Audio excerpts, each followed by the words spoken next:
Yes, a Nutter Butter almost killed me. If you think that sentence is embarrassing enough, trust me, living through it is much worse. But I wasn't one of the lucky ones who had it figured out for me as a baby. No, I got to experience the joy of Reese's until middle school, and I sure as shit miss it. As a kid, I would do just about anything to get out of school.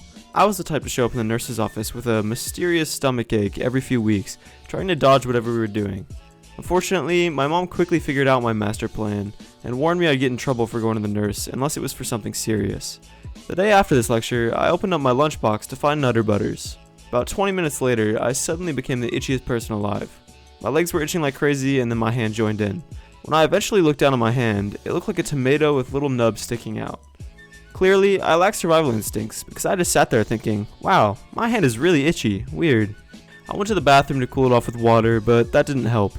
My next class, I showed my friend my tomato hand, and they insisted I go to the nurse. Normally, I'd be thrilled to get out of class, but I remembered the ass whooping my mom promised me if I lied to the nurse again. Eventually, my friend convinced me, and I went there, only to find that there was a substitute nurse today. She had no idea what was wrong with me and couldn't reach my mom because her phone was dead. So I sat in the nurse's office for a few hours, staring at the smiley face pain chart and getting itchier by the minute. Eventually, I looked at my elbows and said, wow, I must have been bitten by like 100 bugs on the playground today.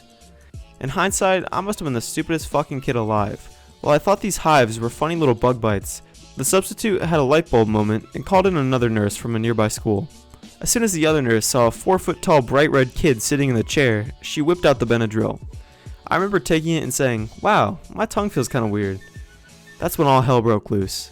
Apparently, when schools call 911, an alarm goes off in the office. Suddenly, an alarm is blaring right behind my head, and they pin me down and stab me in the leg with an EpiPen.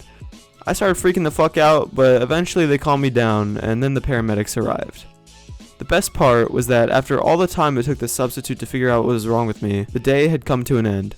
The paramedics started rolling me out just as the bell rang. It was definitely the most legendary and embarrassing moment of my middle school life, being rolled past everyone I knew on a stretcher in front of the school. And if you're wondering, yes, I still miss Reese's.